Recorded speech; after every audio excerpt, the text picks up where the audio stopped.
dari sekarang mencari pertanyaan-pertanyaan yang kemudian nanti bisa dijawab oleh pemerintah. Yang sulit apa ya? Justru kalau bisa yang paling sulit gitu. Kalau Iya. saya paling sulit. Maksudnya biar saya juga sama-sama belajar. Gitu. Terima kasih saja. Terus selanjutnya saya persilakan kepada Dr. William. Silakan. Baik, bismillahirrahmanirrahim. Assalamualaikum warahmatullahi wabarakatuh. Innal hamdalillah nahmaduhu wa nasta'inuhu wa nastaghfiruh wa na'udzu billahi min syururi anfusina wa min sayyiati a'malina may yahdihillahu fala mudhillalah wa may yudlil fala hadiyalah. Asyhadu an la ilaha illallah wahdahu la syarikalah wa asyhadu anna Muhammadan abduhu wa rasuluh. Allahumma shalli wa sallim wa barik ala sayyidina Muhammadin wa ala alihi wa sahbihi ajmain. Amma ba'd. Alhamdulillah, senang sekali saya sekarang bisa berada di Masjid Husnul Khotimah, betul ya? Alhamdulillah. Tadi ada yang DM saya, kok kajiannya di Kediri di mana? Saya sebutnya tadi Masjid Baitur Rahmah gitu. Loh, kok flyernya Masjid Husnul Khotimah katanya? Enggak, saya taunya di Baitur Rahmah kok katanya. Saya kasih alamatnya. Terus orang udah sampai sana katanya. Ada orang di sini. Oh, alhamdulillah. Berarti sudah sampai sini. Berarti semangatnya kita perlu beri apresiasi ya. Alhamdulillah. Mohon maaf ya Mas ya, bukan salah saya. Saya dapatnya Baitur Rahmah tadi. Sore-sore baru dikasih tahu sama panitia. Oh, ternyata Husnul Khotimah. Mohon maaf Mas ya. Ya, alhamdulillah pada hari ini kita semua di sini masih berada di dalam nikmat yang paling tinggi untuk manusia, yaitu nikmat apa? Nikmat Islam. Ya. Nikmat Islam adalah nikmat yang bisa kita terima dari Allah Subhanahu wa taala. Jadi setiap orang yang masih punya nikmat Islam adalah orang yang menerima penghargaan paling tinggi dari Allah Subhanahu wa taala. Alhamdulillah. Saya kembali ke Islam. Loh, kok kembali? Emang dulunya Islam? Saya nggak suka pakai bahasa atau istilah mu'alaf tuh nggak suka. Mu'alaf itu ya awal-awal aja ya. Mu'alaf itu kan orang yang dilembutkan hatinya untuk masuk Islam. Tapi ketika dia sudah bersyahadat, ya bolehlah masih disebut mu'alaf untuk beberapa lama saja. Jangan terus gitu masih mu'alaf terus sampai masuk liang kubur masih mu'alaf terus gitu ya. Kasihan gitu ya. Nggak kasihan sama saya gitu ya. Jangan sebut mu'alaf lagi lah, sebut aja mantan kafir gitu. Loh, ya memang kan saya dulu kan dikafirkan sama orang tua saya, bukan kemauan saya. Iya kan? Saya lahir jadi orang Cina juga, saya nggak bisa milih. Tahu-tahu udah jadi orang Cina kan, tahu-tahu udah masuk gereja besarnya, tahu-tahu udah jadi orang Kristen. Ya, karena dikafirkan sama orang tua. Nah, alhamdulillah mas-mas, bapak-bapak nih, ibu-ibu, adik-adik yang di sini semua yang lahir di keluarga muslim, yang besar di keluarga muslim, alhamdulillah. Setiap hari bersyahadat, berarti ya, dalam sholat kan bersyahadat ya. Saya dulu begitu besar, sadar, balik, tiba-tiba udah jadi Kristen gitu. Karena orang tua saya bawa gereja gitu. Nah, tetapi ketika saya mengenal Islam, saya menerima Islam, bahkan sampai akhirnya saya bersyahadat, itu artinya sebenarnya saya bukan pindah agama ternyata. Ternyata saya kembali ke fitrah saya sebagai manusia. Ya, alhamdulillah ya. Jadi saya harus hati-hati ngomong di Kediri kayaknya. Jago-jago bahasa Inggris ya katanya. Hah? Apalagi Ustadznya dari kampung Inggris, wih ngeri sedap. Jadi kalau saya lebih tepatnya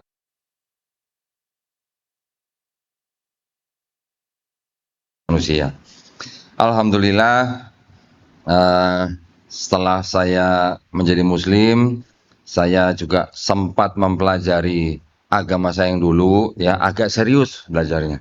Awalnya sih sebenarnya belajar agama saya yang dulu itu mempelajari ulang maksudnya. Itu supaya kalau saya ditanya sama saudara-saudara saya bisa jawab gitu. Awalnya begitu ya. Jadi keterusan gitu. Nah, setelah belajar pusing-pusing, udah riset sono sini, yang nanya cuman kakak perempuan saya. Yang lain pada nggak nanya gitu. Jadi ya sudah, yang sudah saya pelajari ya saya bagikan ke teman-teman yang lain. Nah, dulu saya tuh pernah jadi penerjemah nih. Penerjemah video-video debat kan di Inggris itu ada sebuah taman, tamannya besar, namanya Hyde Park ya. Di pojokan itu ada tempat namanya Speaker's Corner. Di tempat itu sudah puluhan tahun orang bisa berorasi apa saja, orang bisa berdebat apa saja. Nah, yang belakangan itu memang yang banyak itu orang berdebat tentang Islam dan Kristen. Sampai ada kelompok-kelompoknya gitu ya. 2018 sampai 2020 waktu itu saya menerjemahkan video-video debat Islam Kristen yang ada di sana. Nah, alhamdulillah. Jadi gini-gini juga dikit lah. Oh ya. Little I can gitu lah. Ya, bukan little to me salary not up gitu. Nah, alhamdulillah dari situ saya banyak mendapatkan wawasan gitu ya tentang perdebatan antara Islam dan Kristen yang akhirnya saya bagikan ke teman-teman di sebuah yayasan yaitu Yayasan Pembina Mualaf At-Tauhid. Nah, saya bergabung dengan yayasan ini Agustus 2020 ya. Nah, alhamdulillah begitu saya bagikan ilmu itu malah saya ditunjuk jadi ketua Litbang. Alhamdulillah, gak apa-apa ya. Jadi kita bisa bagi-bagi tugas, sharing dengan teman-teman Muslim yang lain melalui medsos ataupun melalui pertemuan seperti ini. Alhamdulillah, nggak pernah nyangka juga saya pernah jadi ceramah di masjid loh, bener. Makanya saya nggak berani pakai peci, nggak berani pakai kopiah, nanti takut dipanggil ustadz gitu. Pakai topi itu.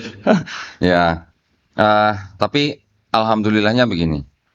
Dari yayasan itu memang punya visi dan misi ya. Visi dan misi kita sebagai yayasan yang membina para mualaf yaitu kita membantu orang-orang yang mau masuk Islam. Setelah masuk Islam diapain gitu. Orang masuk Islam gampang apa susah, Pak? Gampang. Gampang kalau nggak dimarahin sama orang tuanya. Coba yang diusir, yang diceraikan, bahkan ada yang dipasung, ada yang sekap. Nah, tapi ketika orang bisa atau berani melewati itu, siapa yang akan bantu dia? Kalau bukan kita. Itu maksud saya, ya. Jadi yayasan kami berkomitmen untuk membantu orang-orang yang masuk Islam.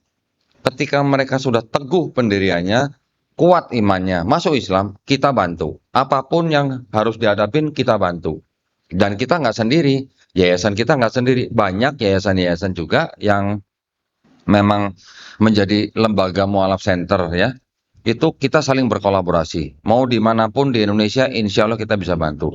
Baik urusan hukum, kita sediakan pengacara. Baik urusan mediasi, kita juga berkolaborasi dengan ormas-ormas Islam yang lain. Nah, itu salah satu misi kita. Misi yang lain yang kita lakukan adalah melakukan perang pemikiran. Gausul Fikri, Pak. Ya. Ulama-ulama kita dari abad-abad pertengahan juga sudah melakukan hal tersebut. Bahkan Rasulullah dan sahabat-sahabatnya juga perang pemikiran kan Pak, ketika berhadapan atau berinteraksi dengan kaum Yahudi dan kaum Nasrani. Betul kan? Jadi kami melakukan hal yang sama dengan perang pemikiran tapi dengan ilmu kristologi. Zaman dulu mungkin belum ada istilah ilmu kristologi ya. Tapi kalau sekarang memang orang banyak sebut sebagai ilmu kristologi. Nah, ilmu kristologi itu sebenarnya salah satu bidang ilmu yang mempelajari tentang posisi Nabi Isa Al-Masih di dalam agama Nasrani. Tapi kita mempelajarinya bukan berarti kita mau jadi Kristen, bukan. Ya, saya bawa kitab Bible-nya orang Kristen juga bukan mau ngajak bapak-bapak masuk Kristen gitu atau ibu-ibu, enggak, bukan. Tapi saya ingin membuktikan kepada bapak, saya membuktikan kepada ibu bahwa Al-Qur'anul Karim yang kita imani itu isinya benar semua gitu ya. Nggak ada yang salah. Salah satunya adalah apa? Misalnya tentang sains. Yang lain nanti bicara tentang bahwa kaum Yahudi, kaum Nasrani itu suka mengubah-ubah kitab mereka. Itu yang saya buktikan dengan bawa kitab mereka. Ya, yang saya bawa bukan satu koper nih.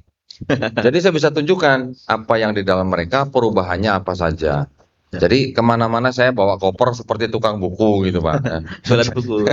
Tapi mudah-mudahan kalau saya ketemu pendeta malah saya senang gitu ya. Kalau saya bawa gini, belum tentu pendeta punya Bible sebanyak ini gitu. Dan ini juga belum saya bawa semua gitu. Kalau saya bawa semua mungkin bisa 3 kotak besi yang besar gitu. Nah, jadi ya alhamdulillah kami melakukan dakwah kristologi ini. Kami menganggap bahwa dakwah kristologi ini adalah dakwah tauhid ya. Dakwah yang mengajak orang untuk bertauhid, baik itu dakwah kepada kaum muslimin maupun kepada orang-orang yang belum muslim. Saya sebutnya belum muslim ya, bukan non muslim.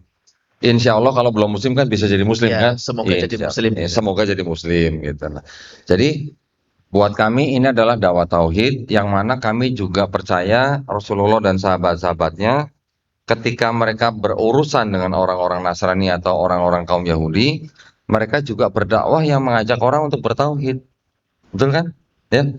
Kita semua sebagai orang Islam mengajak orang di luar Islam untuk bertauhid. Nah, salah satunya adalah dengan cara ilmu kristologi ini. Alasan utama kenapa kita berdakwah kristologi ini, ya, yang paling utama nih, karena saudara-saudara kita dari kalangan Kristen itu memang masih sampai sekarang melakukan yang namanya upaya-upaya pendangkalan akidah atau upaya-upaya pemurtatan. Masih ada nggak di Kediri, Bu? Bu, upaya-upaya pemurtatan di Kediri ada nggak, Bu? Banyak. Ada. Banyak. Bapak-bapak, ada nggak, Pak? Ada. Ada, benar. Kalau nggak ada, saya pulang nih, Pak.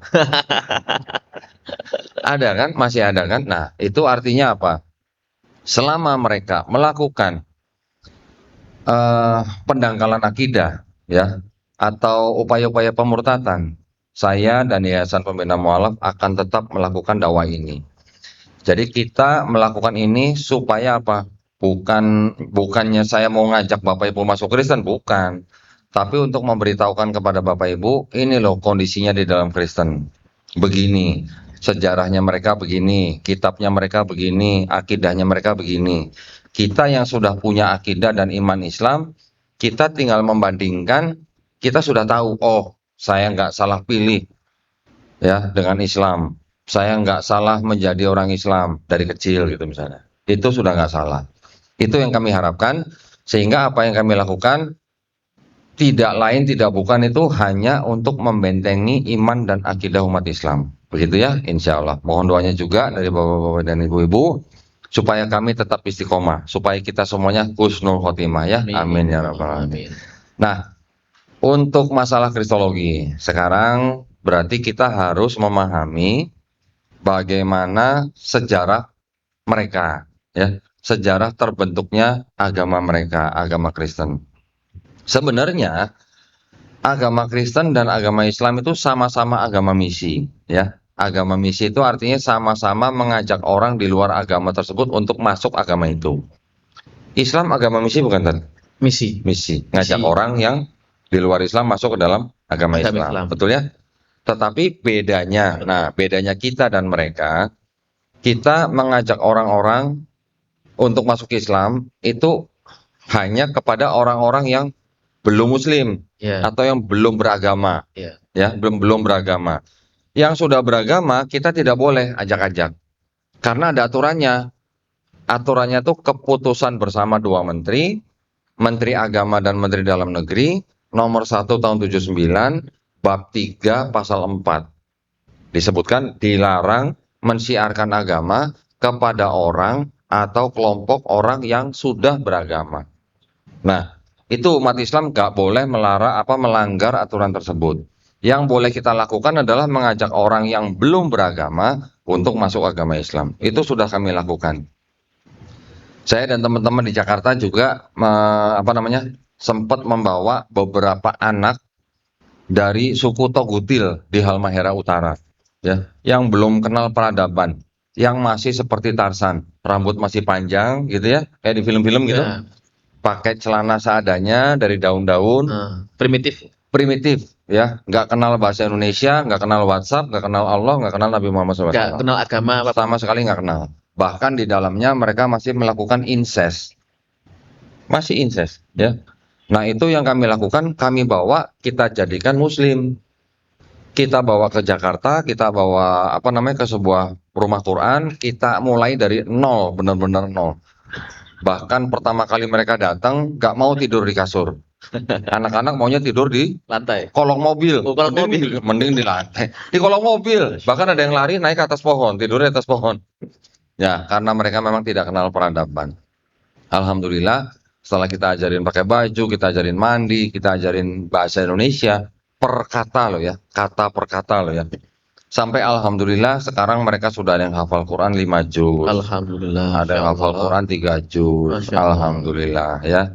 Nah, itu yang kami lakukan. Tapi kalau orang-orang Kristen, mereka juga melakukan mengajak orang yang belum beragama untuk masuk agama mereka. Bahkan dai-dai kita di daerah pedalaman itu mereka bareng gitu, ya, sama misionaris-misionaris. Tinggal tarik garis merah begini. Ya udah ya, sini Muslim, sini Kristen ya, nggak boleh lompat pagar gitu. Itu ada mereka kesepakatan. Tetapi teman-teman Kristen di kota-kota itu juga masih banyak yang melanggar aturan itu gitu. Ya. Pernah nonton nggak video di YouTube misionaris dari luar negeri khotbah di lapangan parkir pusat perbelanjaan? Pernah lihat di YouTube? Ya pernah. Ada. Ya. Ya. Nanti ada lagi yang ceramah khotbah di depan pasar misalnya. Ada yang begitu, bawa penerjemah pakai speaker gitu. Orang suruh dengerin gitu. Ya. Yang lucu pernah waktu saya nonton videonya tuh ketika misionaris itu di pasar di sebuah pasar di Makassar kalau nggak salah.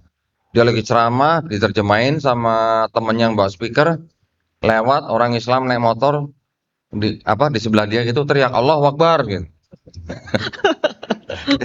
Ya.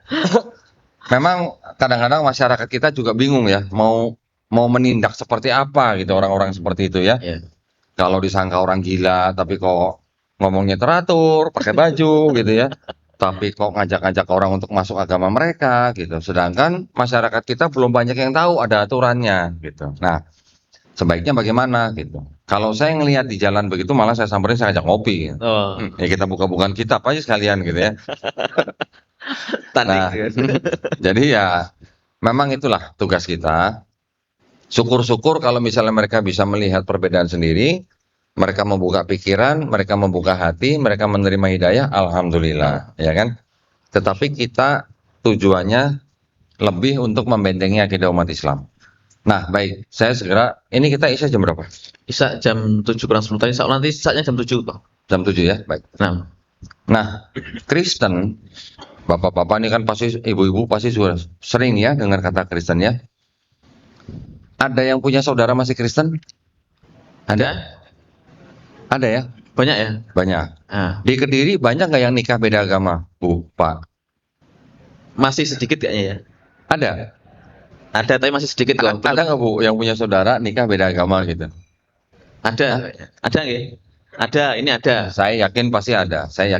Karena banyak juga yang datang ke saya begitu gitu. Ya.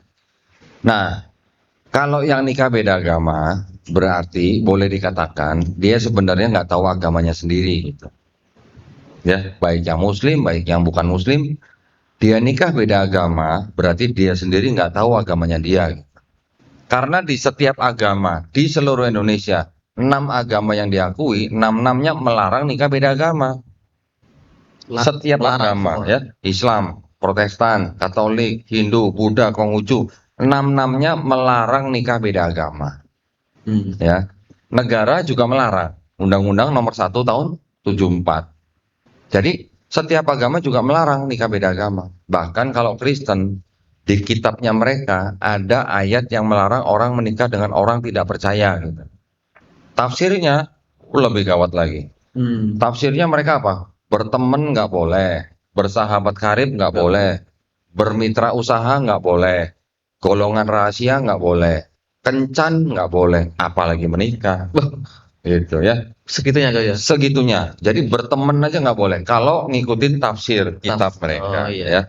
Tapi kan itu tidak dijalankan secara ini. Nah, di tafsir itu juga dikatakan apa? Umat Kristen atau orang Kristen atau orang percaya hanya boleh berurusan atau berinteraksi dengan orang di luar Kristen hanya untuk menyebarkan berita keselamatan. Tuh. Mengajak. Juga di ayat mereka ada ayat yang bunyinya begini. Karena itu pergilah, jadikanlah semua bangsa muridku. Murid Yesus maksudnya. Murid Yesus. Baptislah mereka dalam nama Bapa dan Putra dan Roh Kudus. Walaupun ayat itu tidak sahih, saya pakai bahasanya tidak sahih. Ini sudah kayak hadis saja. Nanti kalau saya bilang tidak asli, ada yang tersinggung. Oh iya, benar. Jadi saya bilangnya tidak sahih gitu, biar bapak-bapak dan ibu-ibu nggak kaget gitu, apa itu gitu ya. Kalau dengar tidak sahih kan, oh ya, tahu langsung bayangannya ke hadis. Gitu, oh iya. Nah, walaupun ayat itu tidak sahih, tapi ayat itu yang dipakai oleh kalangan Katolik dan Protestan untuk menyebarkan agama mereka ke seluruh dunia. Ya, itu ayatnya ada. Itu di Matius 28 ayat 19. Nah, kita Islam gimana? Kita juga mengajak orang di luar Islam, terutama yang belum beragama, untuk masuk dalam agama Islam. Tapi kita punya batasan, ya kan? Batasan kita apa? La ikroha fiddin. Tidak ada paksaan dalam agama Islam. Mereka Kristen juga ngakunya nggak ada paksaan. Kami juga nggak memaksa kok. Gitu. Tapi sudah ada aturan nggak boleh ke umat yang sudah beragama, mereka langgar. Ya. Dan juga di Islam kita mengenal yang namanya lakum dinukum waliyadin. Nah, jadi kita hanya boleh mengajak orang yang belum beragama untuk masuk agama Islam. Kalau mereka baptislah mereka dalam nama Bapa dan Putra dan Roh Kudus. Berarti kalau belum dibaptis kan belum selesai urusannya. Iya. Betul kan? Iya. Nah, itu seperti itulah contohnya. Kristen yang kita tahu, yang sudah kita pelajari, itu sebenarnya adalah memang boleh dikatakan yang menciptakan adalah orang-orang Yahudi juga. Sekarang kita mengenal ada agama Yahudi, ya kan? Yang secara akademis dikenal sebagai Yahudi Rabinik, atau dalam bahasa Jawanya Judaism gitu. Ya. Itu adalah agama Yahudi yang dianut oleh kira-kira hampir 20 juta manusia di seluruh dunia, termasuk di Israel ya. Tetapi nanti kita akan bahas sedikit bedanya Yudaisme sama Zionisme. Oh iya, ini menarik ini. Ya, itu harus bedakan ya nanti ya. Nah, Kristen itu yang menciptakan juga sebenarnya orang-orang Yahudi juga, yang mana mereka menggunakan kitab yang sama. Ya, kitabnya sama. Kitabnya ini nih. Aku. Ya. Ini banyak.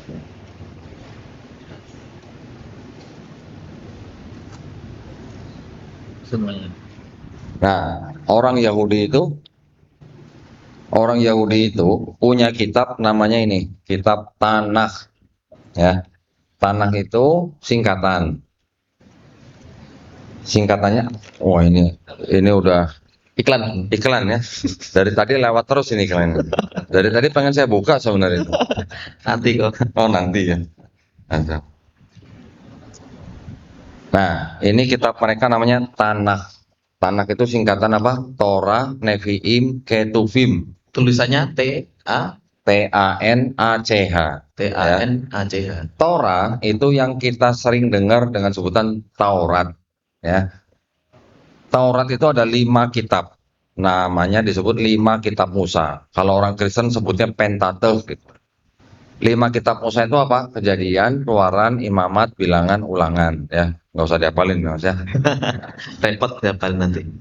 Kalau yang kitab Nevi'im, Nevi, Nabi, Nevi. Nevi itu artinya Nabi. Ya. Bahasa Nevi dalam bahasa Ibrani, Nabi kita kenal dalam bahasa Indonesia atau bahasa Arab. Nevi'im itu kitab-kitab yang menceritakan tentang nabi-nabi. Kita di Quran juga mengenal 24 nabi sebelum Nabi Muhammad SAW yang diceritakan dalam Quran kan. Nabi dan Rasul. Ya, kebanyakan dari mereka adalah dari Bani Israel.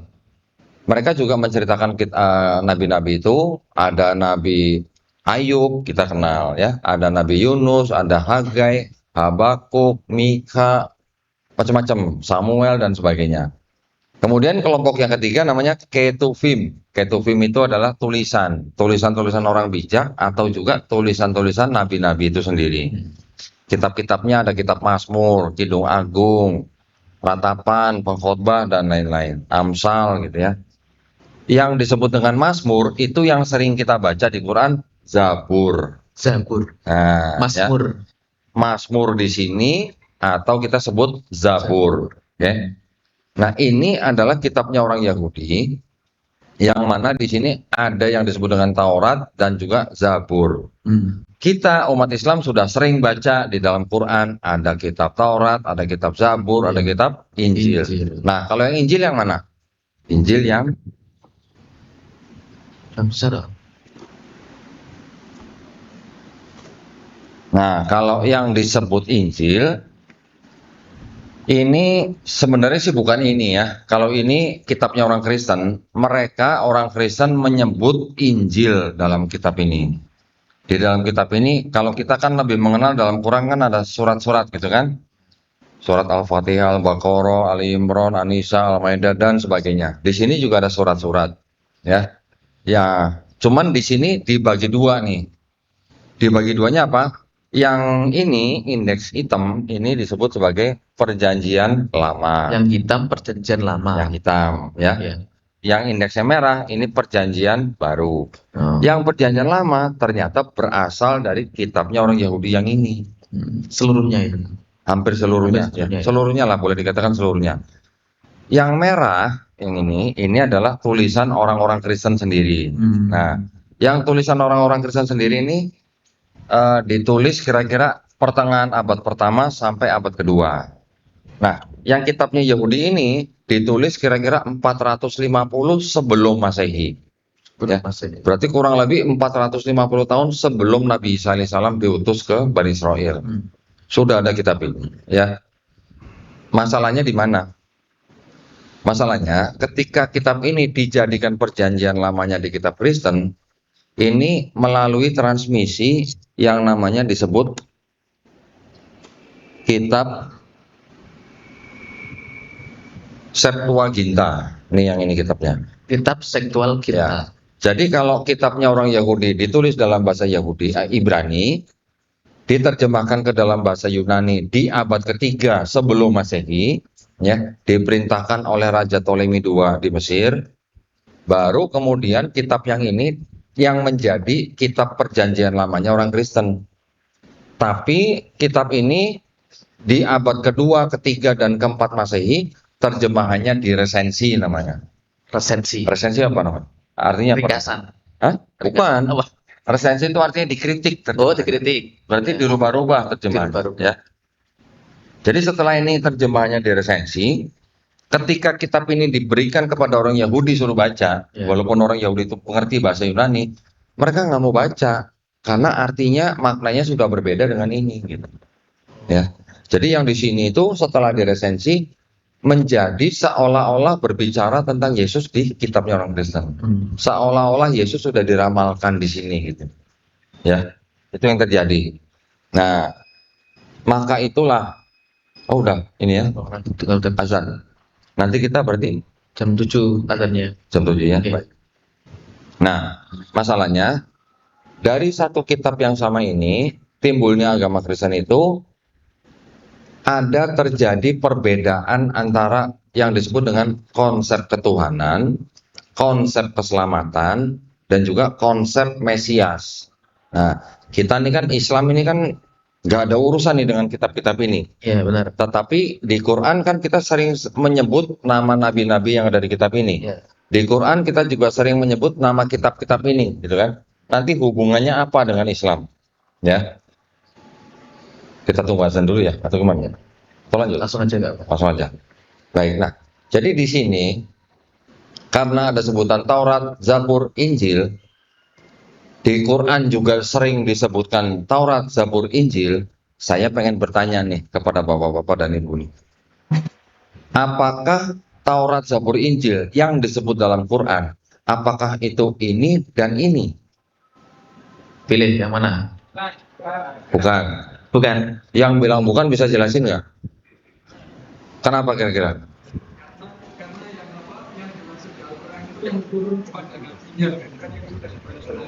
Ya, kurang lebih begitu ya.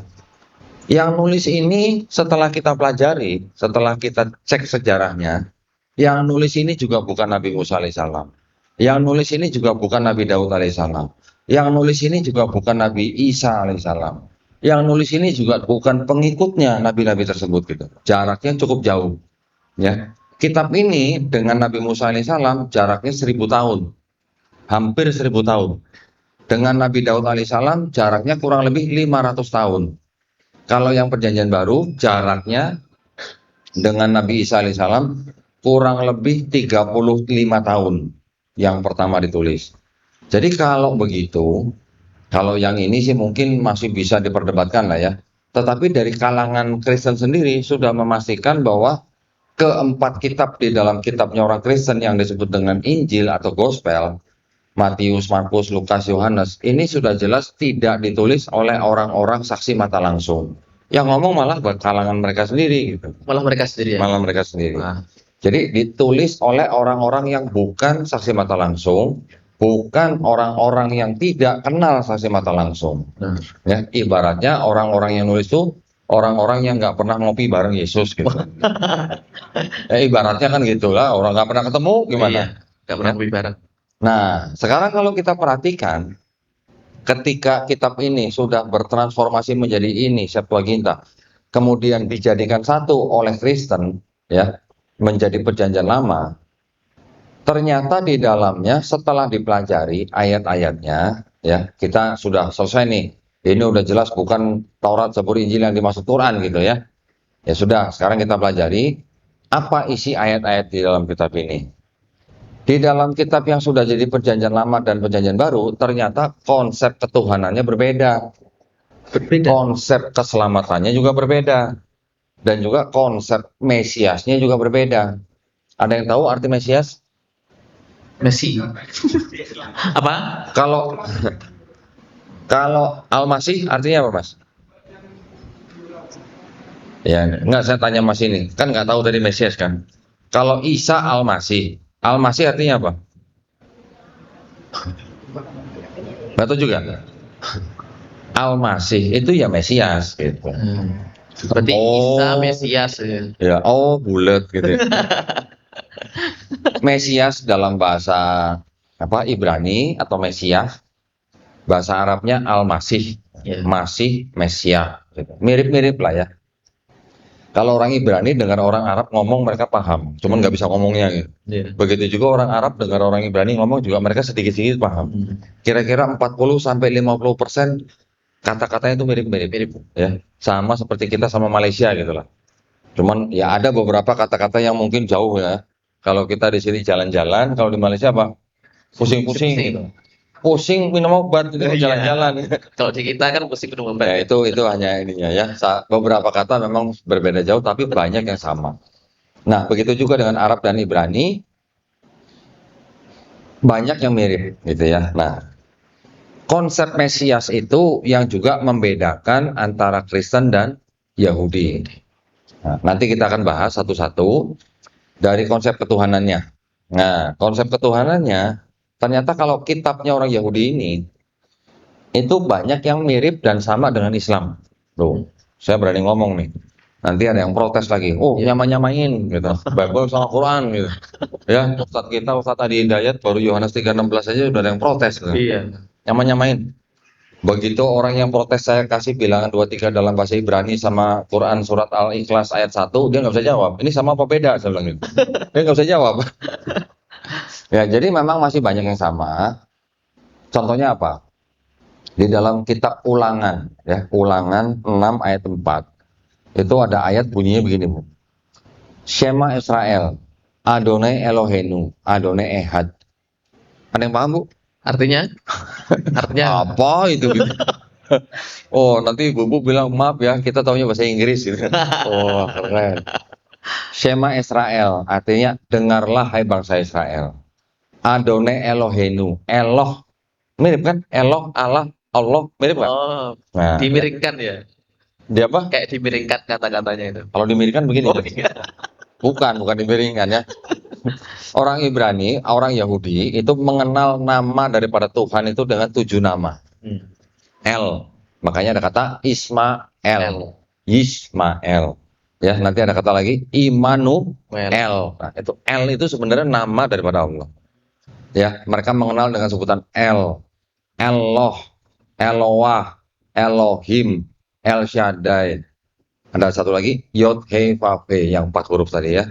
Yang terakhir Zebaot. Mereka mengenal 7 nama. Nah, kalau kita sering dengar Elohim, ya itu sebenarnya juga nama. Cuman dari 7 itu yang paling suci yang Yod He Vav He. 4 huruf yang paling suci tidak boleh disebut sama orang Yahudi. Iya. Ya. Ini kalau saya orang Yahudi, saya ngomong begini aja udah mungkin dirajam. Jadi mereka tidak boleh sebutkan itu, mereka harus menyebutkannya diganti dengan kata Adonai atau Hashem. Adone itu bahasa Arabnya Rob. Rob. Nah, ya. Hashem itu bahasa Arabnya apa? Ismu. Nama itu gitu. Oh, ismu. Ismu ya, ya.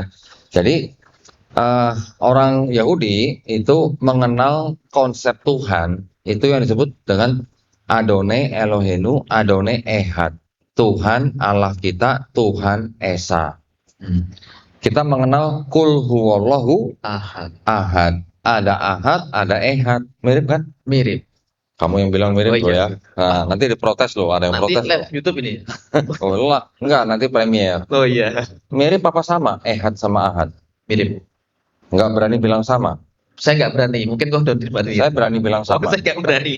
Dalam pandangan Yahudi. Oh iya. Nah, dalam pandangan Yahudi, kata Ehad yang di ulangan 6 ayat 4 itu sama dengan Ahad Ahad. yang di Quran surat Al-Ikhlas ayat pertama. Hmm.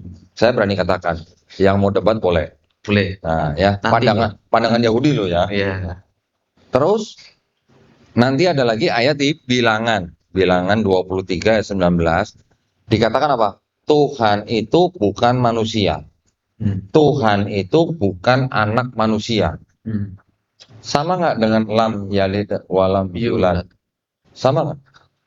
Hah? Mirip. Takut-takut nih hostnya nih. saya nggak ada backingannya ini kok. Oh, nggak ada takut ya. dekingannya. Dekingannya saya Oh, lagi. iya. Gimana? Sama, itu sama ya. Jadi kalau kita mengenal lam yalid walam yulad, Allah Subhanahu wa taala tidak diperanakan dan tidak memperanakan. Di Bilangan 23:19 juga dikatakan Tuhan bukan manusia, Tuhan bukan anak manusia. Jadi artinya Tuhan tidak menjelma, Tuhan tidak lahir. Ya. Itu tidak dilahirkan, tidak menjelma. Jelma. Gitu ya. Sama dengan kita di dalam Quran juga ada lam yalid walam yulad. Nah, nanti ada lagi di Ayub 9:32, sama Tuhan bukan manusia. Hosea 11:9, sama Tuhan bukan manusia. Ya. Maliaki 3 ayat 6, Tuhan tidak berubah. Ada lagi nanti, langit yang menguasai segala langit tidak dapat memuat engkau. Langit menguasai segala langit, berarti kan langit ada berapa? Lebih dari satu berarti. Islam kita mengenal langit ada berapa? 7. Berarti kan mirip. Kalau segala langit sama 7 langit berarti kan mirip. Mirip. Ini kenapa mati nih? Sadap. Hah? Nggak tahu nggak. Mati. Sadap. Kita break Isya dulu ya. Nanti setelah Isya kita baru lanjutkan lagi, terutama disiapkan pertanyaannya. Nah, ini saya juga menginformasikan, Ceko Dodita tuh membuat buku judulnya Bible Expose Kontradiksi 4 Gospel dalam Bible. Nanti kalau mau beli silahkan, di depan nanti ada tim dari INH bisa membelinya di depan, karena buku ini dari ringkasan apa? Isinya terkait dengan Ya. Jadi itu judulnya kan, loh, kemana lagi? Oh, belum dilihat. Ini kan judulnya Bible Expose Kontradiksi 4 Gospel dalam Bible. Jadi Ya. kontradiksi di 4 surat dalam kitab ini. Oh iya benar. Makanya ini volume pertama nih. Volume pertama. Nanti ada lagi volume 2 dan berikutnya. Nah, Isinya kontradiksi semua. kontradiksi ya. Ya. Siap. Jadi kalau kontradiksi dan saya buatnya dalam bentuk tabel, ya. Jadi kita tidak perlu menafsirkan kitab orang. Di perbandingan.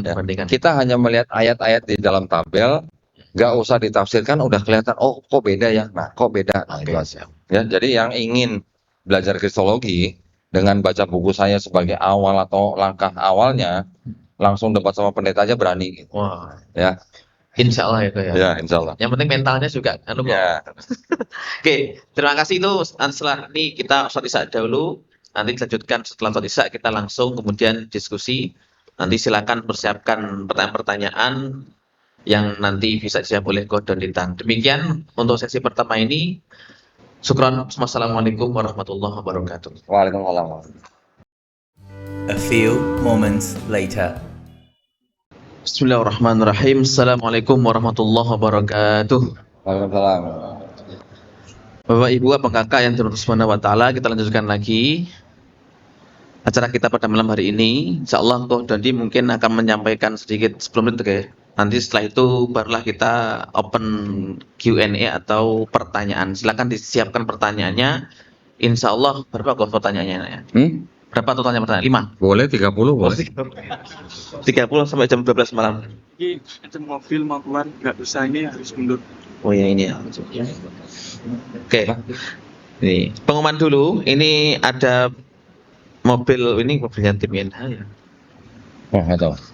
Plat W1062ZG untuk dipindah karena mau ada yang mobil yang keluar.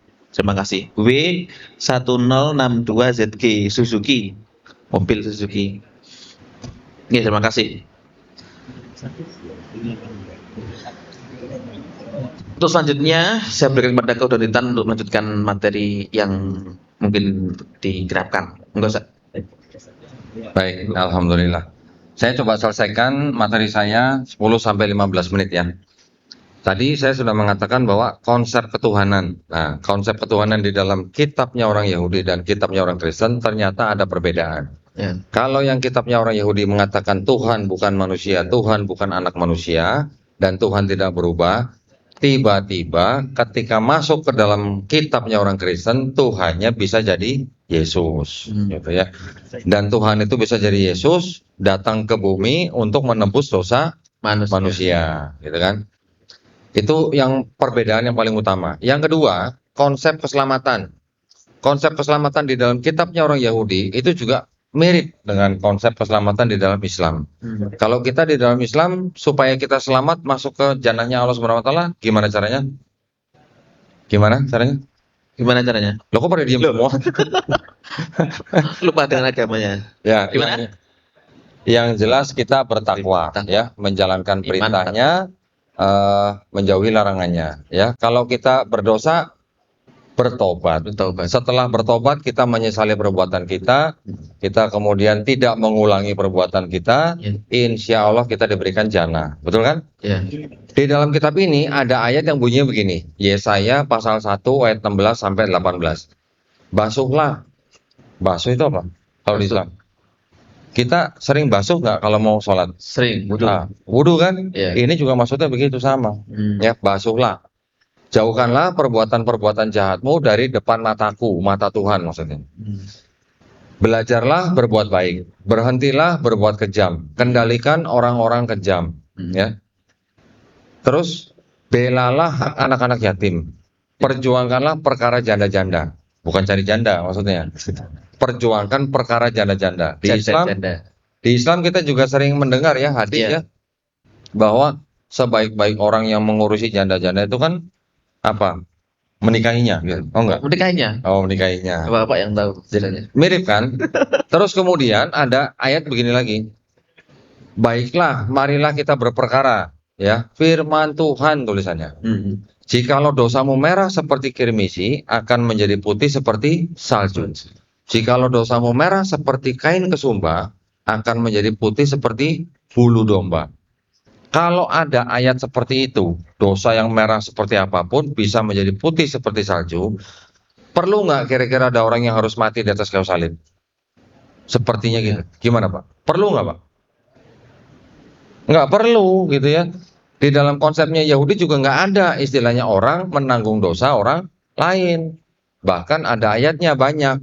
Ulangan 24 ayat 16. Seorang anak tidak bisa menanggung kesalahan ayahnya. Seorang ayah tidak bisa menanggung kesalahan anaknya. Kalau begitu yang berdosa itu yang harus mati. Nanti juga disebutkan di dalam Yeskiel 18:20. Sama bunyinya. Gitu. Jadi artinya di dalam konsep keselamatannya orang Yahudi tidak ada orang yang bisa menebus dosa orang lain. Menebus kok dosa gitu kayak pegadaian gimana ya? Menebus dosa. Nah, tetapi ketika di Kristen tiba-tiba berubah. Yang tadinya tidak ada manusia menebus dosa orang lain, tiba-tiba ada konsep baru bahwa Yesus sebagai Tuhan turun menjelma menjadi manusia, tujuannya untuk menebus dosa manusia. Loh, kenapa begitu? Karena menurut pendiri Kristen siapa? Yesus bukan? Yesus. Tuhan. Bukan. Nah, pendiri Kristen. Pendirinya agama Kristen itu bukan Yesus. Ya. Ya, ini buat Bapak Ibu ketahui nih.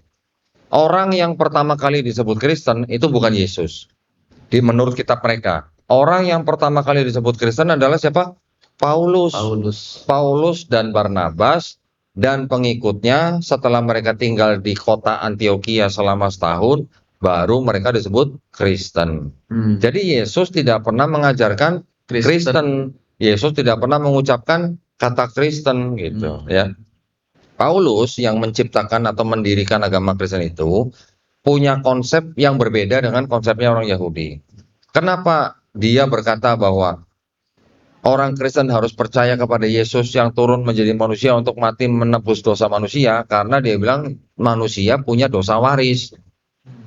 Dosa yang diwariskan dari Adam dan Hawa menjalar kepada setiap keturunan Adam dan Hawa gitu. Wah. Lah warisan kok dosa? Nah. Warisan sawah gitu ya. Lah, tanah, rumah. Tanah gitu ya.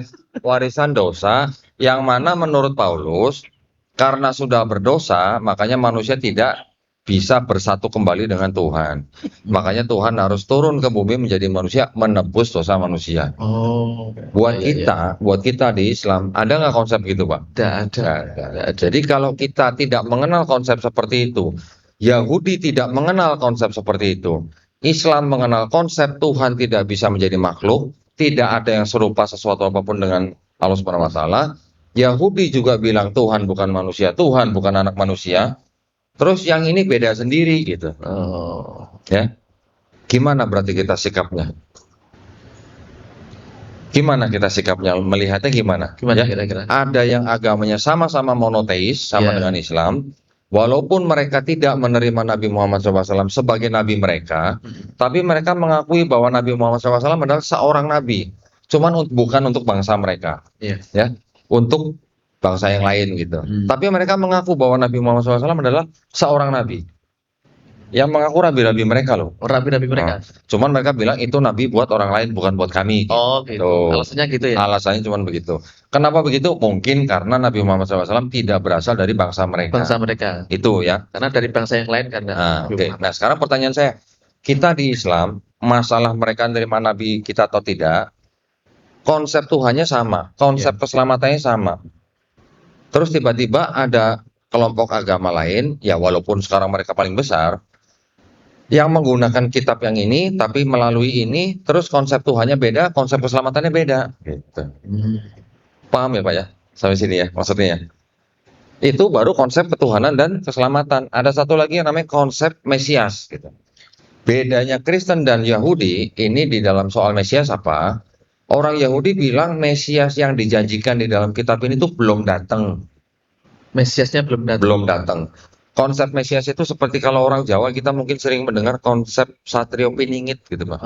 Satrio Ya. Piningit. Konsepnya mirip seperti itu. Siapa Satrio Piningit itu buat orang Yahudi? Itu adalah nanti rajanya orang Israel, ya, pemimpin bangsa Israel yang akan datang. Kapan datangnya? Belum. Bukan Siap. Perdana Menteri ya. Ya, pokoknya pemimpin lah ya, pemimpin. Dan punya syarat gitu, punya syarat. Syaratnya apa? Mesias itu yang akan datang itu harus benar-benar manusia.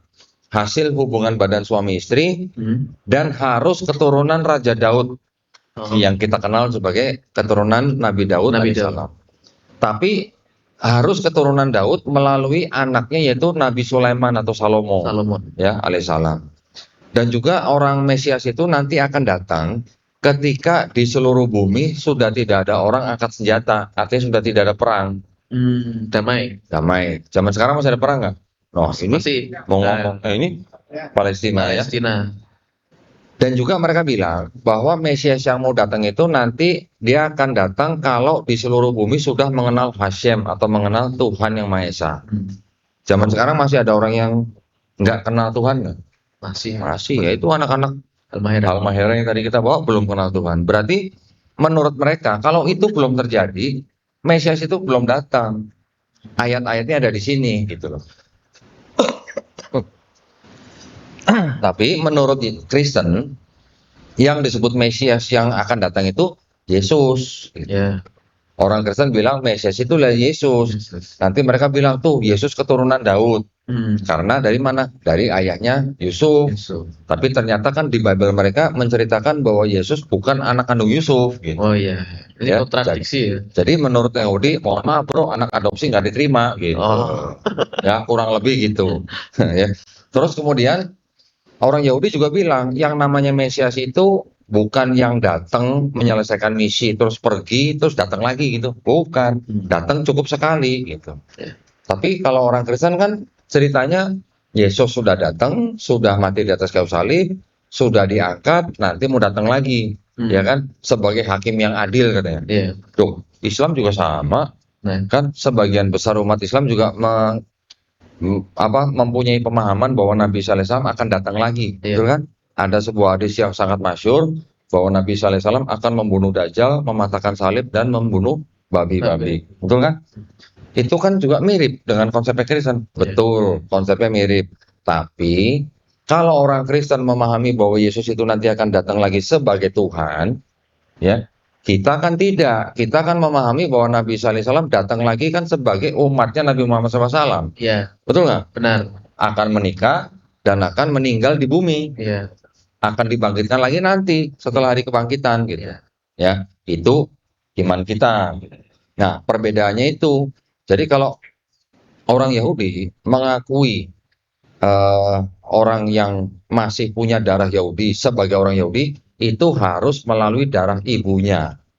Kalau ibunya orang Yahudi, dia bisa disebut sebagai orang Yahudi. Oh gitu. Tapi kalau untuk mengakui sukunya, harus lewat darah ayahnya. Gitu ya. Jadi kalau dia ayahnya nggak jelas siapa, ya udah nggak bakal ketahuan dia suku apa gitu.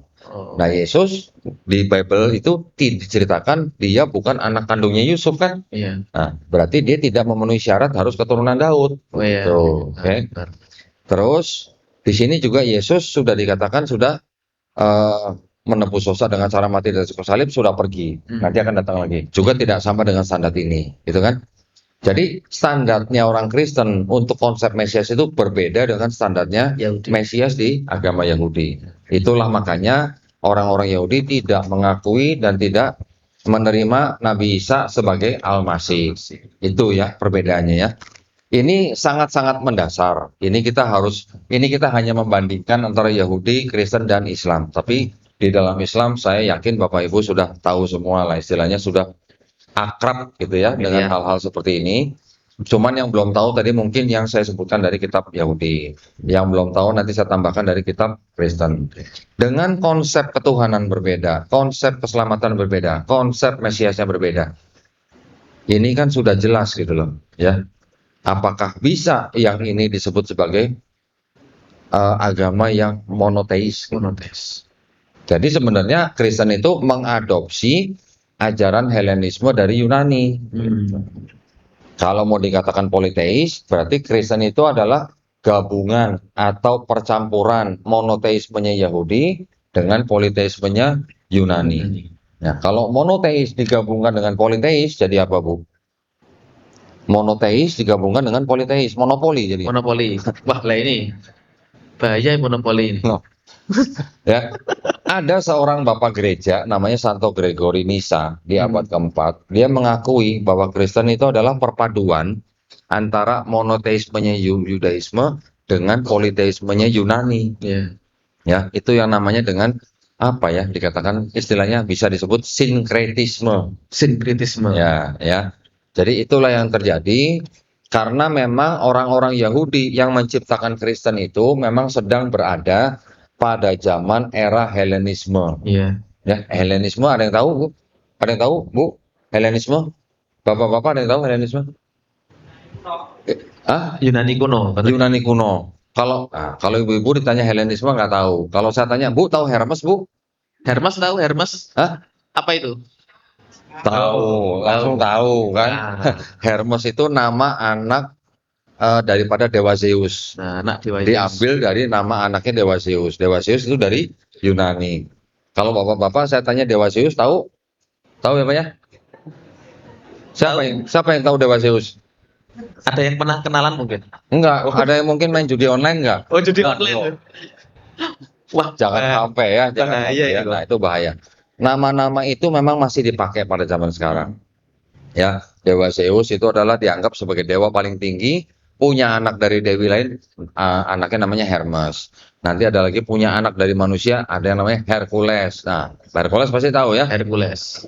Ada punya anak lagi dari manusia, namanya Perseus. Hercules itu dianggap sebagai setengah manusia, setengah dewa. Kristen juga begitu, ada konsep Tuhan yang paling tinggi, ada Tuhan yang lahir dari manusia, ya, anak Tuhan disebutnya. Iya. Dia sepenuhnya manusia, sepenuhnya Tuhan. Tuhan. Konsepnya mirip nggak? Konsepnya aja, Konsepnya mirip. mirip kan? Mirip. Bedanya kalau di Helenisme itu bilang Hercules itu setengah manusia, setengah dewa. Kalau di Kristen Yesus dibilang sepenuhnya manusia, sepenuhnya dewa. Ya modif-modif dikit lah, Oh, ya, iya. disempurnakan. Gitu. Modifikasi. Tapi kalau Helenisme itu tidak mengenal Trinitas. Nah, tapi kalau Kristen mengadopsi juga Trinitas. Trinitas. Nah, mengadopsinya dari mana? Mengadopsinya dari agama-agama misteri yang sebelumnya. Contoh misalnya, di Babilonia sudah ada Trinitas. Jadi sebelum ada Trinitas Kristen, orang-orang sebelumnya sudah mengenal Trinitas. Iya. Di Babilonia ada Namrus, Semiramis. Iya. Ya. Di Persia nanti ada Ahura Mazda, ada Mitra, ada Ra. Wah. Di Mesir nanti ada Osiris, ada Horus, ada Ra. Osiris, Isis, dan Horus. Nanti di Madonna ada, di Eropa ada Dewi Madonna. Tubuhnya satu, mukanya tiga. Nah, jadi kebiasaan orang-orang yang sebelum Masehi menyembah Tuhan-Tuhan yang tiga tapi satu, satu tapi tiga, itu disebut sebagai agama misteri. Ya, makanya ketika Kristen mencoba menjelaskan Trinitasnya dengan segala daya upaya, mereka pasti pada akhirnya ketika mentok bilang ini adalah misteri Tuhan. Gitu. Ya, ini yang bisa saya sampaikan kepada Bapak Ibu yang ada di Masjid Husnul Khotimah pada malam hari ini. Saya berharap mudah-mudahan apa yang saya sampaikan bermanfaat buat Bapak Ibu, ya. Mudah-mudahan bisa menjadi bahan buat kita untuk minimal menguatkan iman kita, minimal bisa membentengi akidah kita, ya, dari upaya-upaya pendangkalan akidah dan juga upaya-upaya pemurtatan. Ya, saya mohon maaf jika ada kata-kata saya yang kurang berkenan. Yang salah datangnya dari saya, yang benar datangnya hanya dari Allah Subhanahu wa taala, ya. Akhir kata saya mengucapkan wabillahi taufiq wal hidayah. Wassalamualaikum warahmatullahi wabarakatuh. Sekarang kita open Q&A session. Q&A. Q&A ya. Q&A. Silakan. Oke. Ya, sebelumnya saya informasikan bahwa kegiatan kita pada malam hari ini kegiatan ngaji akbar. Ya, ini iklan dulu guys, sebentar. Di pertama adalah kerjasama antara berbagai macam lembaga, ada INH yang dikepalai oleh Ustadz Husain Gaza, juga ada Syar Jatim, kemudian ada Wasilah Amal Khairat, ada kemudian Kubah, kemudian hari ini ada di Takbir Masjid Husnul Khotimah, juga ngaji kita, dan juga International Islamic Boarding School Imam Balki Pare. Dan tak lupa para sponsor-sponsor kita ada LMI, kemudian Dewa Snack, ada PT Kubah, ada Umair Parfum, ada Zalila Parfum, jasa website ourweb.id, dan air mineral kristalin. Semoga semuanya mendapatkan rahmat dari Allah Subhanahu wa taala atas dukungannya, kelancaran pada kegiatan ngaji akbar pada malam hari ini. Silakan kemudian kita buka open pertanyaan Q&A, maka yang ingin bertanya silakan angkat tangannya. Nah, ini. Antum yang dulu. Oh gitu. Ada door prize. Insya Allah yang bertanya akan dapat door prize. Door prize-nya serah kita. Ya. Nah, ini door prize-nya peralonnya adalah ini, jual di bos. Silakan. Yang paling belakang. Belakang sama. Awas ini. Hati-hati itu ada magnet-magnetnya. Assalamualaikum, Prof. Dodi. Senang Waalaikumsalam. sekali akhirnya bisa bertemu langsung. Biasanya cuma lihat dari YouTube. Alhamdulillah. Pertanyaan saya ini kok. Ini awalnya agak panjang, nggak apa-apa kok ya. Saya itu jadi setelah melihat beberapa video orang yang masuk Islam, itu menurut saya caranya kok ada yang aneh ya. Maksudnya aneh itu masih ke bawah cara-cara dari agama sebelumnya. Misal ada mistik. Misalkan saya masuk Islam itu karena ketemu dengan sosok ini, atau misalkan saya nggak bisa tidur, terus kedatangan suatu sosok disuruh masuk Islam. Kalau menurut saya itu kan apa ya, seperti tradisi di agama Kristen, seperti Paulus ketika mendirikan agama Kristen kan dia ketemu sosok Yesus, atau para rasul kan juga begitu. Ketika menulis gospel itu kan terilhami oleh sosok Yesus. Nah, sedangkan orang yang masuk Islam yang menurut saya kredibel itu kan caranya biasanya lumrah, dengan belajar, dengan studi literasi, atau dengan rasio. Nah, itu menurut Koh Donditan gimana? Dengan cara masuk Islam yang ada mistik ketemu dengan sosok seperti itu. Apakah mungkin itu ada misi dari agama sebelumnya, atau memang gimana? Baik. Terima kasih kok. Baik, alhamdulillah. Kalau orang mimpi itu belum tentu mistik, Mas. Belum tentu ya. Mimpi itu kan biasanya hanya kalau di dalam ilmu yang mempelajari psikologi itu kan bisa jadi itu adalah pemikiran-pemikiran manusia itu yang ada di dalam alam bawah sadar, di bawah alam bawah sadar, yang akhirnya keluar ketika dia tidur gitu. Ya, bisa jadi itu terpicu oleh mungkin perkataan orang atau mungkin yang dia baca dan sebagainya. Saya tidak terlalu bagaimana kalau ada orang yang ngaku mimpi disuruh masuk Islam. Istilahnya begini, kamu yang mimpi kenapa harus saya yang percaya gitu. Ya, tetapi bukan berarti nggak boleh, bukan. Ya boleh-boleh saja kalau misalnya dia bermimpi, dia istilahnya bertemu dengan orang tuanya yang sudah meninggal misalnya. Terus dia disuruh masuk Islam ya. Terus dia masuk Islam, ya nggak apa-apa, kita terima dulu. Ya, kita sadatkan dulu. Tetapi setelah itu baru kita ajari. Setelah itu baru kita bina ya. Karena ketika orang bersandar di tempat kami, itu kita nggak lepas ya. Kalau yang cowok bahkan saya tungguin kapan kamu mau sunat. Nah, kalau belum sunat kita kirim juru sunat ke rumah, sunat di rumah dia gratis ya. Yang cowok cewek saya juga minta supaya tentukan hari sendiri, 2 hari dalam seminggu kita kirim guru privat. Nah, guru privat ini yang nanti kita titipin pesan, ngajarin mereka ya, masalah mimpi itu begini-begini, jangan terlalu dipakai sebagai dasar iman gitu ya. Di Islam nanti kan kita ajarin fikih, ajarin akidah, ajarin sholat, bahkan ajarin ikro, sampai dia bisa baca Quran. Jadi kita nggak lepas, ya. Tapi ya kalau ada yang masuk Islam gara-gara mimpi, udah sadatin dulu aja. Yang penting ajarin belakangan, gitu ya. Jangan. Yang lain? Selamat buat door prize. Oh, yang dapat door prize cuman yang nanya doang. Yang jawab nggak dapat. Oh, terakhir. Belakang sudah, kita coba paling ke depan. Yang itu Bang. Nanti sekarang cerita tentang bagaimana aku berita dulu masuk Islam. Oh ya. Ya, kembali ke Islamnya itu berbeda ceritanya. Silakan. Assalamualaikum warahmatullahi wabarakatuh. Waalaikumsalam. Alhamdulillah, terima kasih atas waktu yang diberikan. Kalau ada peradilan, ada pra-peradilan. Ini kalau mau bertanya, saya ada pra-pertanyaan. Sebelumnya saya mau bertanya, sepengetahuan saya, untuk seorang laki-laki Muslim itu boleh menikahi perempuan non-Muslim dengan asalkan dia masih agama samawi. Misalkan dia laki-laki Muslim dengan perempuan Kristen, atau laki-laki Muslim dengan perempuan Katolik, itu masih boleh. Tapi jika perempuan Muslim menikah dengan laki-laki Kristen atau Katolik, itu tidak boleh. Mohon maaf, apakah itu sahih atau enggak ya? Baik. Sebelumnya mungkin itu dulu. Itu masih pra pertanyaan. Kalau pra pertanyaan perlu dijawab kok nggak itu? Iya. Perlu dijawab? Iya. Oh, berarti pertanyaan itu bukan pra pertanyaan. Gini. Baik, kalau gitu langsung pertanyaan sekalian. Oke. Menyambung pra pertanyaan saya tadi, kebetulan saya punya teman Katolik, umurnya masih muda, 30 tahunan, dan dia sudah bercerai.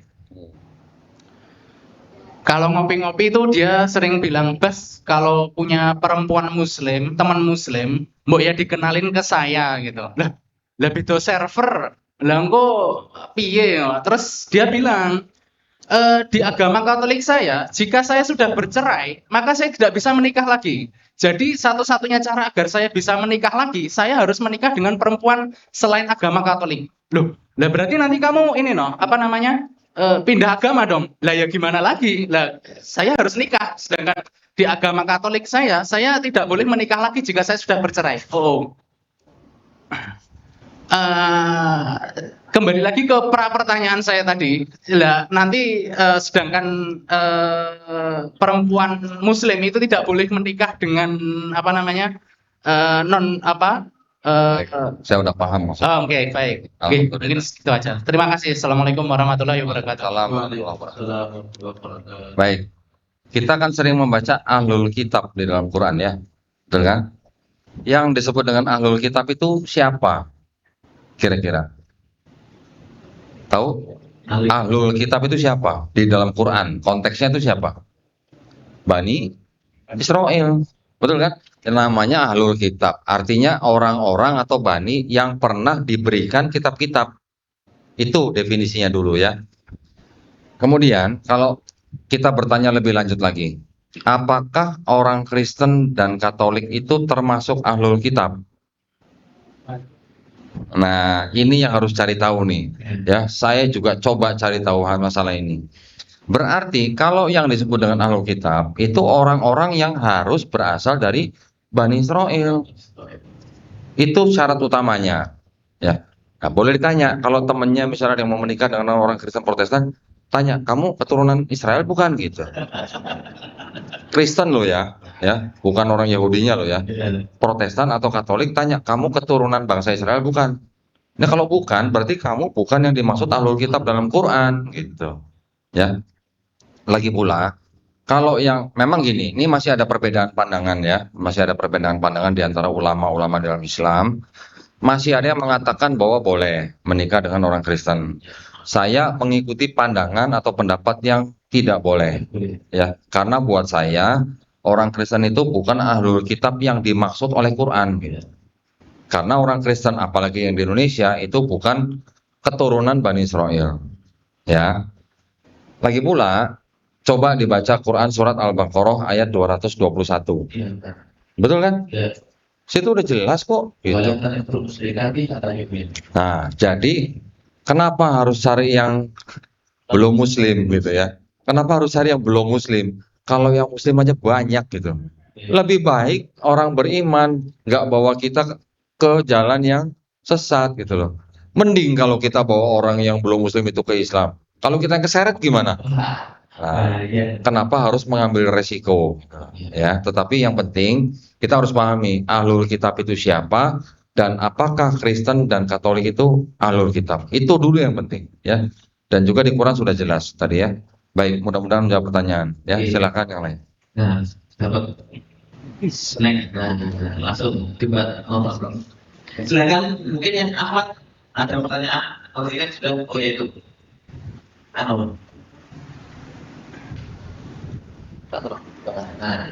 kita beri kesempatan yang Ahmad.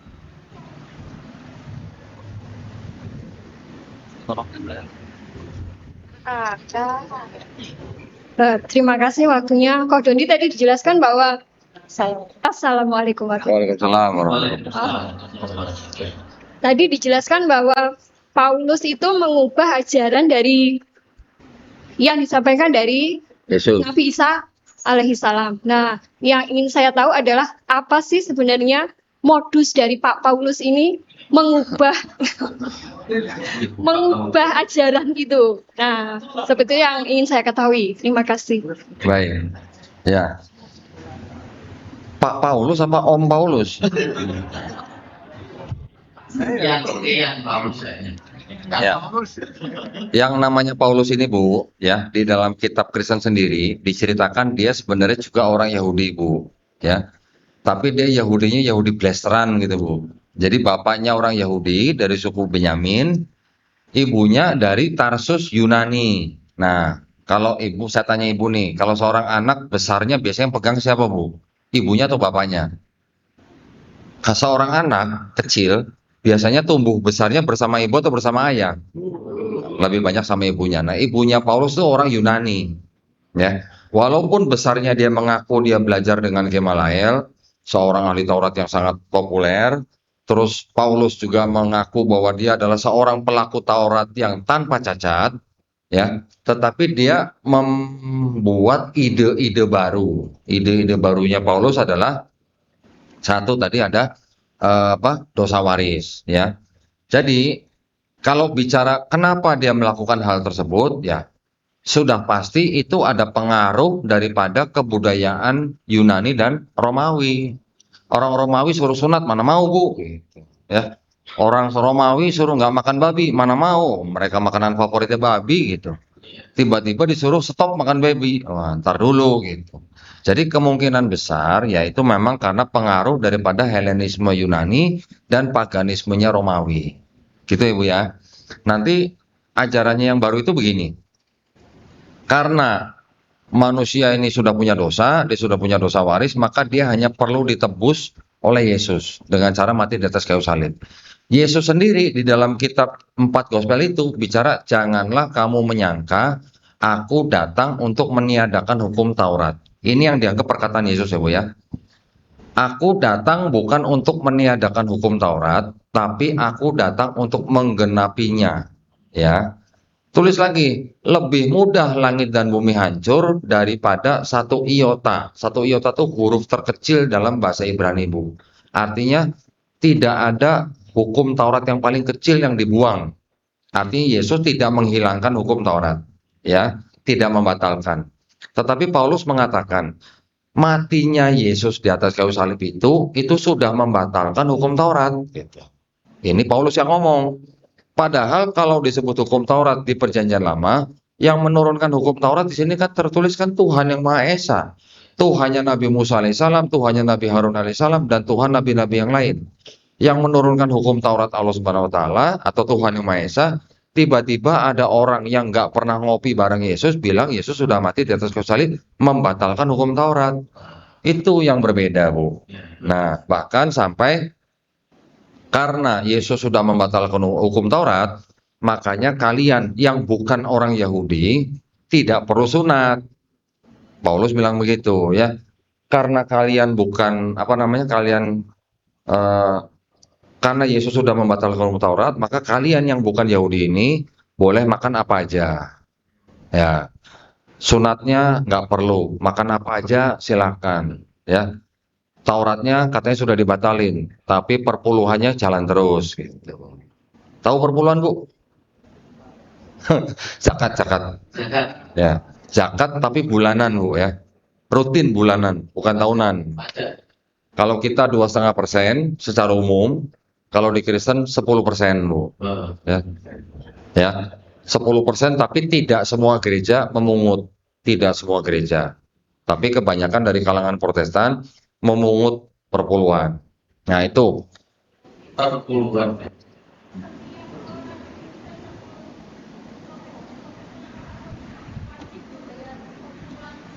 kalau Katolik tidak terlalu ditekankan gitu masalah perpuluhan. Kalau Protestan banyak gereja yang memungut perpuluhan. Ya, saya dulu rajin Bu bayar perpuluhan. Ya, kalau waktu gaji saya 200.000, bayar perpuluhan 20.000, wah kecil gitu ya Bu ya. Ketika gaji saya 2.500.000, bayar perpuluhan 250.000. Kecil. Nah, kecil lah gitu lah. Ketika gaji saya 25 juta, perpuluhan saya udah 2.500.000 Bu. Bayar jangan. Ketika ibu saya masuk rumah sakit, pentingan mana bayar ibu di rumah sakit sama bayar perpuluhan? Ya pasti bayar orang tua kita di rumah sakit kan. Jadi saya bayar rumah sakit untuk ibu saya. Perpuluhannya terlambat, besoknya ditelepon pendeta, Pak Doli sehat gitu. Ya gitu ya Bu ya, mudah-mudahan jawab pertanyaan. Silakan yang lain. Oke, terima kasih. Ini terus. Tangan Pak. Silakan Mas yang baju hitam. Itu. Gimana?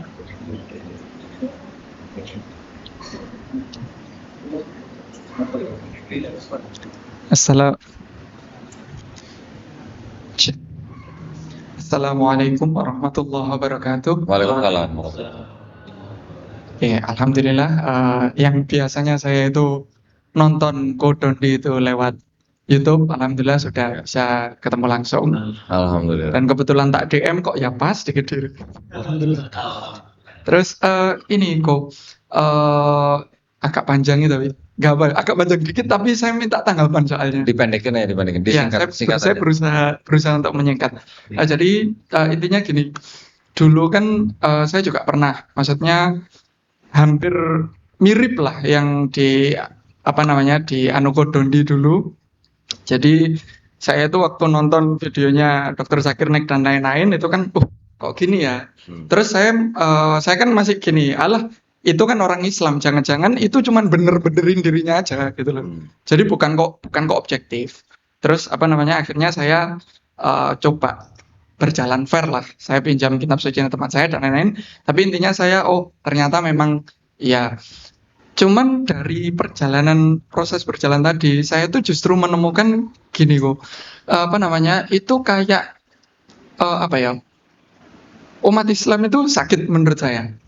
Kenapa sakit? Karena gini, apa yang diterapkan di agama-agama lain itu nyaris persis diterapkan umat Islam yang sekarang. Saya ngelihatnya gitu. Jadi misal, apa namanya, kayak jangan terlalu menggunakan akal. Itu nanti gini-gini. Nah, itu malah orang Islam yang menggunakan. Terus gini, contoh misalkan kayak tadi, yang Paulus itu mimpi, terus dapat ini. Kan ya nggak sedikit orang Islam yang kayak gitu. Terus di sisi lain, itu kan apa namanya, teknologi semakin maju, terus pemikiran apa namanya, pemikiran tentang atheism itu kan semakin maju. Dan tak lihat kok apa ya, maksudnya gini, dulu waktu awal-awal saya lihat misalkan kayak Dr. Zakir Naik gitu ya, ini loh apa namanya Big Bang baru ditemukan oleh Edwin Powell Hubble itu 1928, tapi sudah ada di Quran itu 1400 tahun yang lalu kan gitu. Dulunya pas awal-awal saya itu bangga. Tapi setelah tak pikir-pikir itu justru miris menurut saya. Kenapa? Berarti sepanjang ini umat Islam tidak memahami apa kitab sucinya dan nggak bisa mencocokkan dengan realitanya. Karena kalau misalkan benar-benar ngikut Rasul, dulu Rasul dan para sahabat dapat Quran, Romawi sama Persia itu gentar. Mereka itu agak panik. Lah sekarang, jangankan kok Amerika Cina, Singapura aja ketawa lihat apa namanya, lihat umat Islam. Jadi kan sangat jauh terbalik gitu loh. Lah itu saya pengen tahu tanggapannya Ko Dondi gimana kalau seperti yang apa namanya tak lihat tadi. Terima kasih. Baik, alhamdulillah. Kalau saya tetap bangga, Mas. Saya tetap bangga bahwa di dalam Quran itu sejalan dengan sains. Walaupun mungkin itu yang menemukan atau yang mengkonfirmasi bukan orang Islam. Nggak apa-apa, saya tetap bangga. Justru saya malah berharap yang membuktikan bukan orang Islam. Karena kalau nanti yang membuktikan orang Islam nanti dituduh-tuduh lagi gitu ya. Tapi kalau yang membuktikan itu di luar Islam, kan malah kita lebih enak ngomongnya. Nah itu di Quran sudah ada. Tetapi yang dikatakan tadi bukan berarti umat Islam tidak terlibat sama sekali di dalam sains, bukan. Justru orang-orang yang terlibat di dalam sains itu, mereka memang biasanya melepaskan agamanya, ya, tidak terlalu religius gitu orang-orang yang terlibat dalam bidang sains. Kalau di Islam malah banyakkan yang terlibat dalam sains itu tidak melepas agamanya, mereka berdasarkan Quran juga malah menemukan ilmu-ilmu yang baru. Contoh, yang paling terkenal sekarang lagi sering diangkat nih, bahkan sama orang-orang sekuler sekalipun, Al-Khawarizmi, ya, penemu aljabar dan algoritma. Walaupun dia memodifikasi dari angka-angka matematikanya Hindu, tetapi dia yang menciptakan aljabar dan algoritma. Kalau nggak ada dia, kita nggak bisa main handphone, nggak bisa main YouTube, nggak bisa main IG sekarang gitu, ibaratnya gitu. Tetapi saya sebagai muslimin, saya tetap menghargai umat Islam yang terjun di dalam sains, yang tidak terjun dalam sains pun juga tetap saya hargain. Artinya, kita sebagai umat Islam tahu harus membedakan yang namanya iman dan akal. Ya, kalau sudah bicara dengan iman, itu urusan yang gaib. Tapi kalau sudah akal, kita juga disuruh riset gitu, kita juga disuruh mikir, kita disuruh belajar. Allah Subhanahu wa taala kan juga sering negur di dalam Quran. Apakah kamu tidak berpikir, apakah kamu tidak merenung, apakah kamu tidak mengingat gitu. Itu ayat-ayat yang paling banyak di dalam Quran buat kita. Artinya kita juga dituntut untuk berpikir, riset, belajar gitu kan. Alhamdulillah buat saya penemuan-penemuan sekarang yang ditemukan oleh orang-orang yang bukan Islam, buat saya nggak masalah. Malah itu bisa menjadi jalan hidayah buat orang di luar Islam. yang mendengar seperti itu. Lah buktinya orang-orang yang menemukan saintis-saintis itu kan ada juga yang masuk Islam. Contoh mau Profesor Maurice Bucaille misalnya.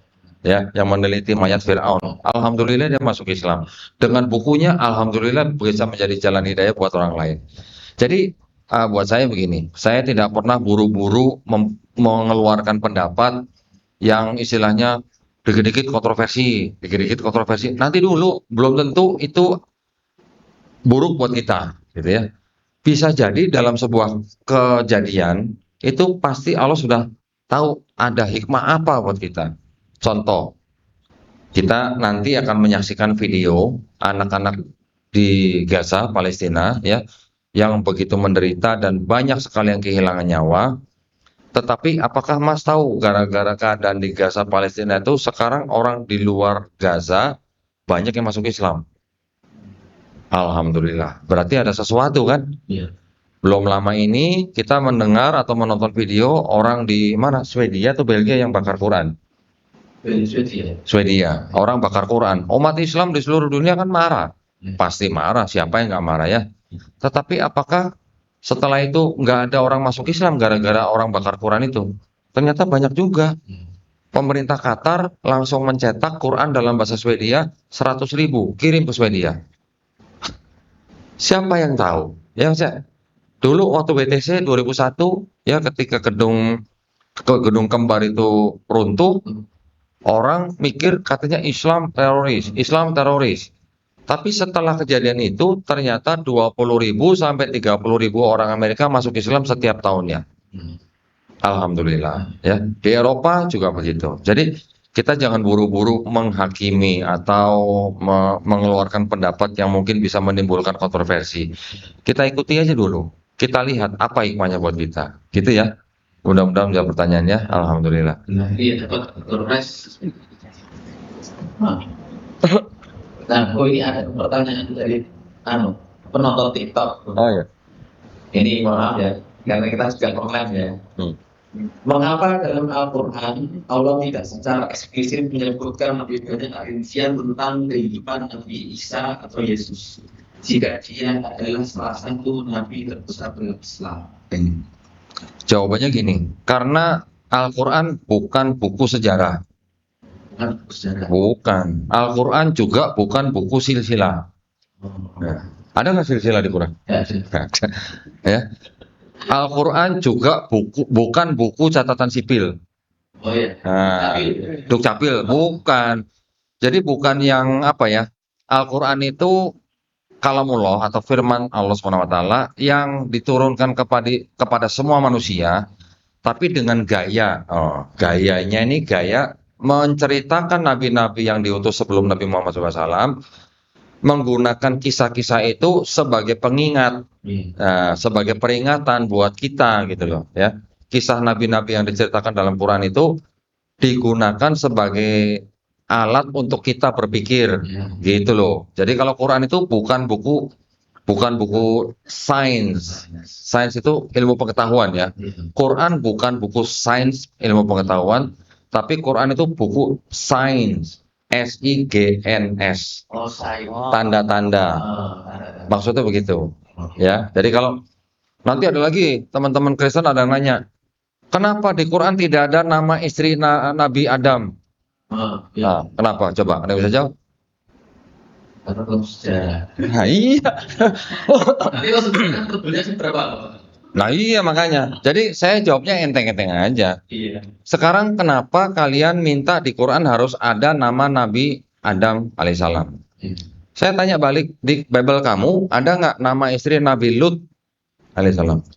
Ada nggak? Nggak ada. Lah kalau nggak ada ngapain situ nanya-nanya harus ada nama istri Adam di Quran gitu? Itu gampang sebenarnya. Nanti ada lagi yang nanya begini. Itu Nabi Muhammad itu menerima wahyu di Gua Hiro itu siapa saksinya? Nanyanya begitu. Kenapa harus nanya saksinya? Saya bilang. Namanya wahyu, kenapa butuh saksi? Saya bilang. Ya, saya tanya sebelum saya jawab, saya pengen tanya dulu ya sebentar ya. Di kitab kamu, iblis membawa Yesus ke atas gunung. Saksinya siapa? Lah kalau nggak ada saksinya, kenapa kamu harus nanya saksi yang menerima wahyu di Gua Hiro gitu maksud saya. Jadi kita kalau berpikir berlogika yang simpel-simpel aja. Makanya kalau kita nggak tahu ada kisah apa di sini, susah kan jawabnya kan?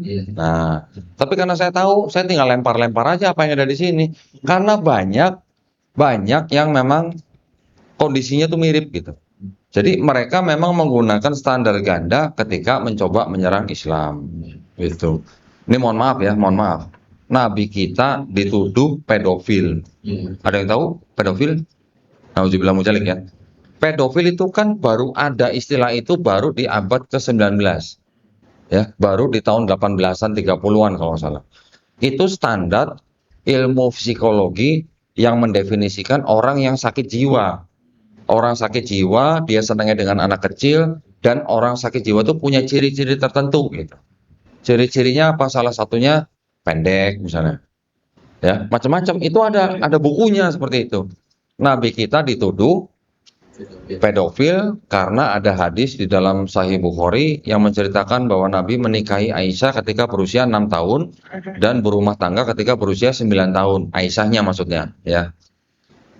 Kita yang mengaji, kita sering mendengar bahwa ya oke, Sahih Bukhari, tapi juga ada hadis-hadis yang lain tentang Aisyah kapan ikut perang, usia berapa dia ikut perang, di perang suatu perang tertentu yang syaratnya dia boleh ikut perang hanya kalau dia sudah berusia 15 tahun. Nah, belum nanti surat tertentu yang diturunkan, belum lagi nanti dari perbedaan selisih umur dengan kakaknya Aisyah yaitu Asma. Itu bisa dipelajari ya. Jadi Aisyah nikah dengan Nabi setelah hijrah, 2 tahun setelah hijrah, itu usianya sudah pasti di atas belasan tahun. Oke. Tetapi kalau saya mau menggunakan pendekatan kitab mereka, ya, ini pendekatan kitab mereka nih. Yang disebut dengan Ishak, anak daripada Abraham, ya kita mengenal dengan Nabi Ibrahim alaihissalam. Ishak menikahi istrinya namanya Ribka. Di dokumennya Yahudi, saya bawa kayaknya nih. Bawa nggak ya? Bapak Ibu bisa terkaget-kaget kalau dengar. Sebentar. Ini. Bukan. Pelan. Tebel deh. Di bawah nih. Mana ya?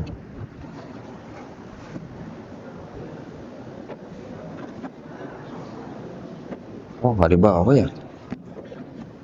Wah, sayang sekali saya nggak bawa. Sayang sekali. Padahal kemarin udah saya pegang-pegang itu. Di dalam kitabnya orang Yahudi, yang diceritakan di sini Ishak menikahi istrinya bernama Ribka, ya. Ribka diceritakan usianya baru 3 tahun, Pak. Ya. Itu tafsir ya, tafsir daripada Rabi Yahudi. Ishak menikahi Ribka yang berusia 3 tahun. Daud, ya, Nabi Daud alaihissalam, nauzubillah min dzalik, berzina dengan istri orang.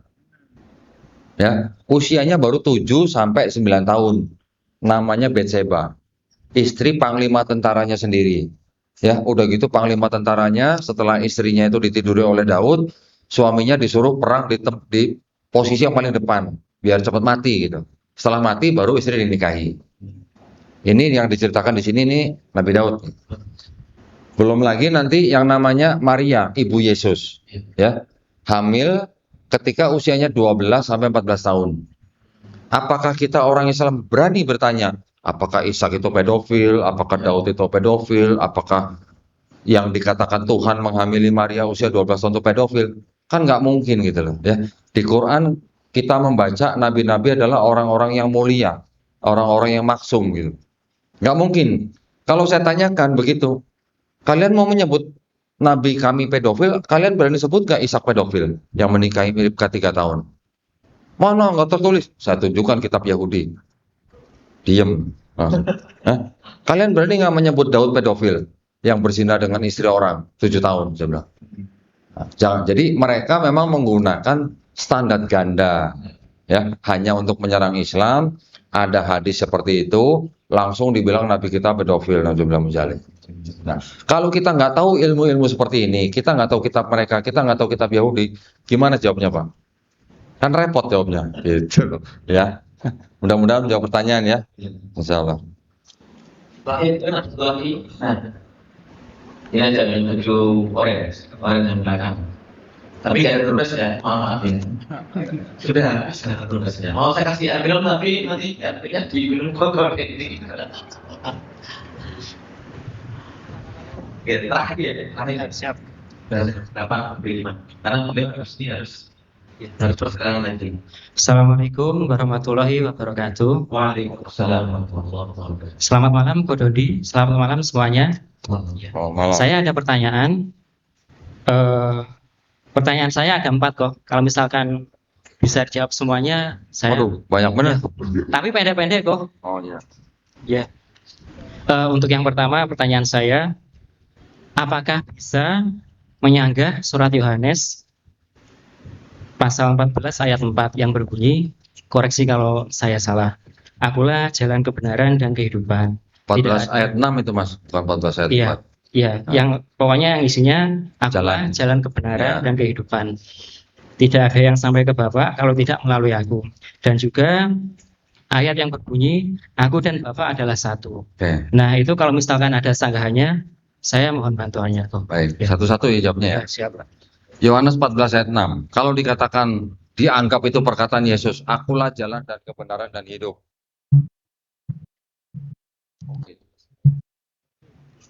Ya. Akulah jalan dan kebenaran dan hidup dianggap sebagai ayat bukti bahwa Yesus itu adalah Tuhan gitu ya. Kita tanyanya begini. Jadi kita harus kritis. Yesus dikatakan kan Yesus hanya melalui Yesus untuk sampai kepada Bapa, gitu kan? Kalau begitu, tujuannya Yesus atau Bapa? Bapak. Bapa. Kalau Yesus dikatakan jalan, tujuannya Bapa. Nah, yang mau kita sembah tujuannya atau jalannya? Gitu. Tujuannya. Kalau cuma mau menyembah jalannya, kenapa Nabi Musa yang menjadi jalan keselamatan bangsa Israel nggak disembah gitu? Logikanya begitu, ya. Contoh lagi misalnya, ketika kita mau naik atau Gunung Merapi, misalnya, juru kuncinya dulu siapa? Almarhum Mbah Marijan.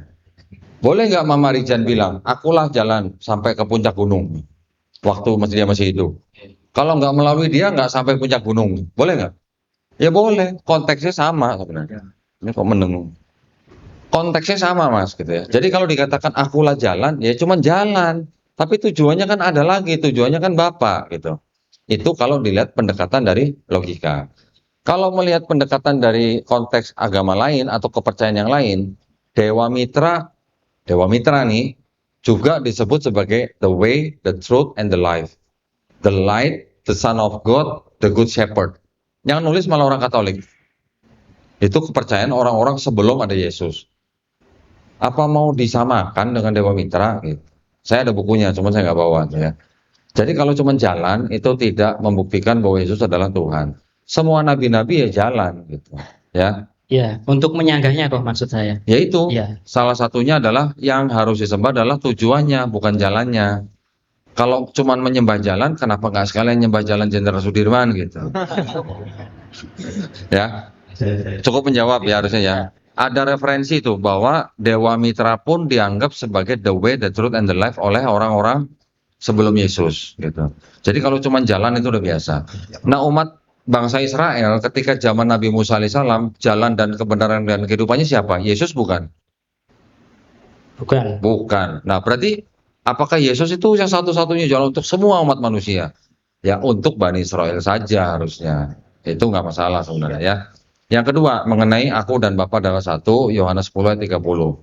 Tanya, aku dan Bapa satu, satunya itu dalam hal apa? Gitu.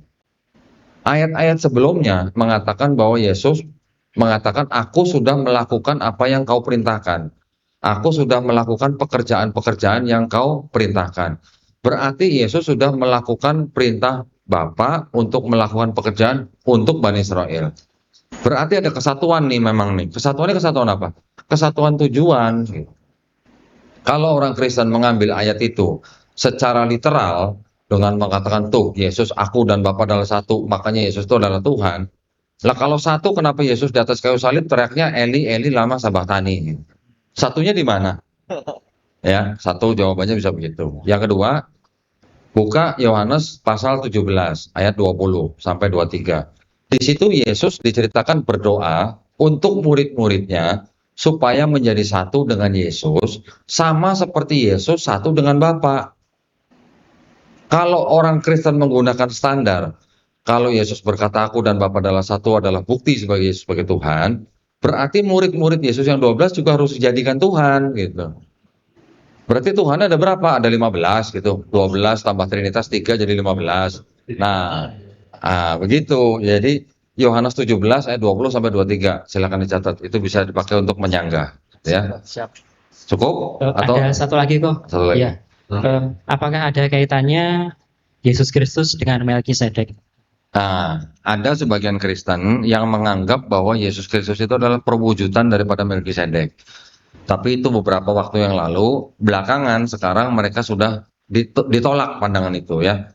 Jadi kalau Melkisedek, buat bapak-bapak yang belum pernah dengar, itu adalah seorang, boleh dikatakan adalah seorang yang misterius. Di Islam kita mendengar yang namanya Nabi Khidir alaihissalam. Pernah dengar? Ya kan? Dipercayai bahwa Nabi Khidir alaihissalam ini sampai sekarang masih hidup gitu, ya kan? Itu kajiannya lain lagi. Di Bible juga ada cerita yang namanya Melkisedek, Raja Salem namanya. Yang diceritakan bahwa dia tidak punya silsilah, tidak punya ayah, tidak punya ibu, harinya tidak berawal, hidupnya tidak berkesudahan. Kalau nggak bersilsilah, nggak berkesudahan, itu apa gitu kira-kira ya? Sebagian orang Kristen waktu itu menyamakan Yesus dengan Melkisedek, tapi belakangan sekarang sudah tidak lagi. Ya, anggapan seperti itu.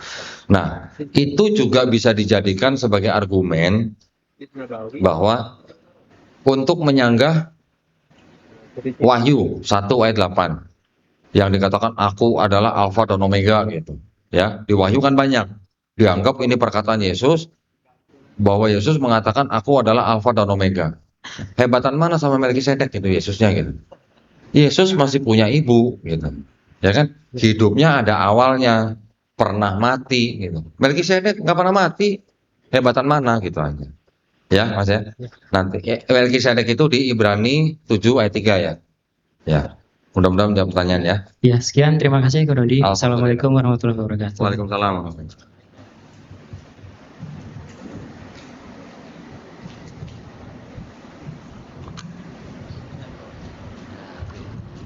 Oke, terima kasih semuanya.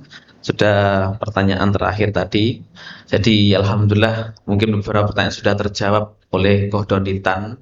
Kita informasikan juga bagi yang di area Kediri dan sekitarnya, ini ada anak muda yang mengadakan ngaji akbar ini dari teman-teman ngaji kita. Silakan diikuti Instagramnya, TikToknya, dan media sosialnya untuk mengetahui kajian-kajian yang informatif, kajian-kajian yang baik di kedepannya. Dan kemudian dari SMA International Islamic Boarding School Imam Balki Pare juga menerima santri baru SMA di tahun ajaran 2025-2026. Nah, kemudian juga nanti insya Allah kita doakan bersama ya, Ko Dadi selalu sehat dan dapat rahmat dari Allah Subhanahu wa taala, karena perjuangan juga masih sangat panjang kok ya. Insya Allah sampai akhir hayat insya Allah kok ya. Amin. Karena perjuangan ini juga kalau kita melihat mungkin teman-teman di kampus ya, di kampus itu keseringan mereka kan berkumpul, apalagi yang bukan kampus-kampus Islam atau bahkan yang kampus-kampus juga sama saja. Mereka berkumpul dengan teman-teman yang Katolik, yang Kristen, yang Protestan, sehingga kadang mereka juga mengikuti arus. Apalagi mungkin bagi bapak-bapak dan ibu-ibu yang putra ya, yang mungkin akidahnya belum kuat ya, mungkin bisa lah kemudian sering-sering menonton podcastnya Koh Donitan. Nah, sehingga dapat motivasi mengokohkan akidahnya agar tidak tergerus dengan peradaban yang semakin menjadi-jadi ini. Nah, inilah mungkin yang bisa disampaikan kami dari Koh Donitan dan juga kami dari tim INH dan juga Amal Soleh. Semoga kita semuanya dalam dengan Allah dan semoga kedepannya bisa mengundang tokoh-tokoh inspiratif yang lainnya. Karena beliau ini barusan juga jadi tokoh apa kok? Anugerahnya apa kok? Barusan lo kamu kan?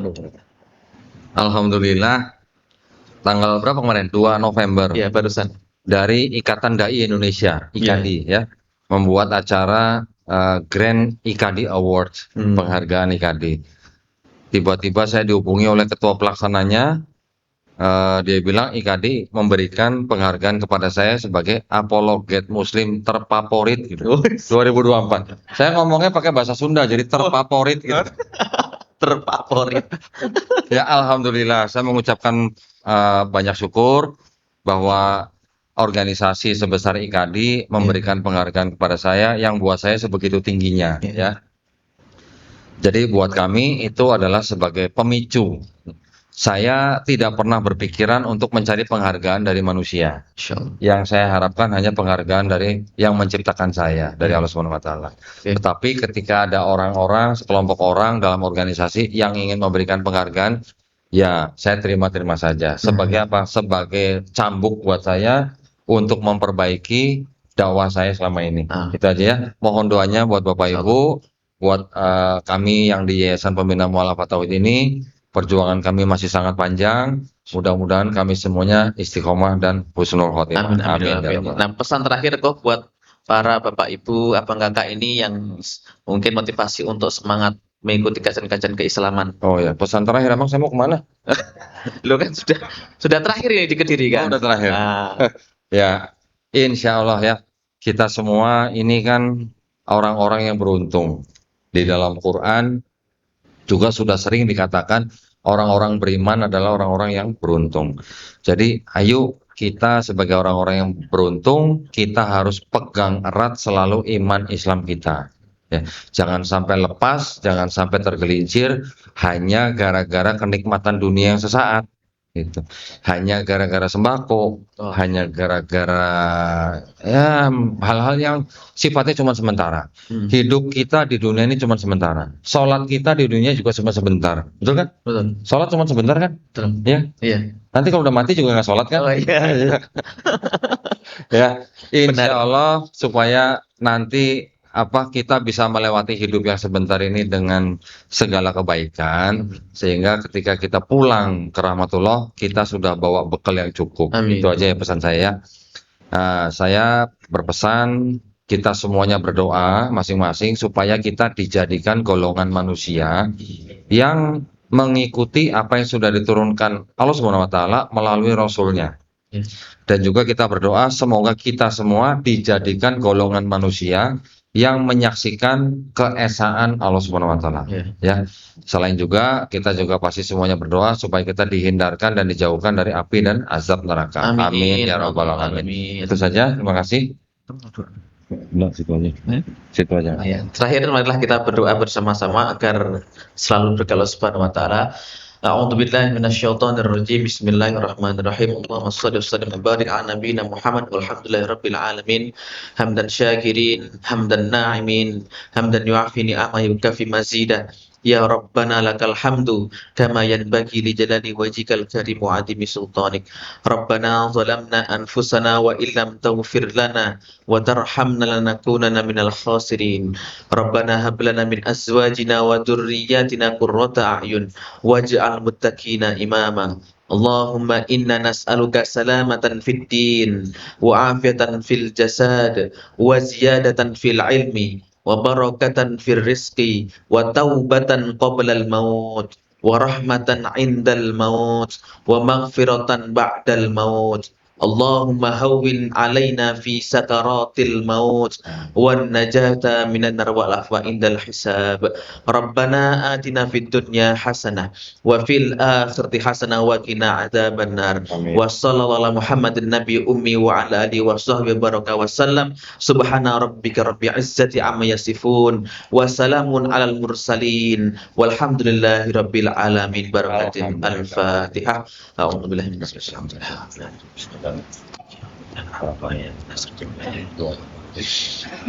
Nah, setelah ini jangan lupa dahulu nih ada penyampaian terkait dengan kondisi Gaza dan juga nanti dari teman-teman dari INH karena kita bersama Koh Dondi ini salah satunya juga semangat untuk tentang pembebasan Baitul Maqdis. Konde. Jadi terus menerus apa yang kita lakukan semuanya adalah untuk Palestina. Apapun kajiannya semua untuk Palestina. Itu mungkin yang bisa saya sampaikan pada malam hari ini. Semoga bisa bertemu dan kesempatan kok, dan semoga kita semua dalam keadaan sehat walafiat. Amin amin amin. Amin. Aku qouli hada wa astagfirullahaladzim. Hada da'wana. Syukran. Wassalamualaikum warahmatullahi wabarakatuh.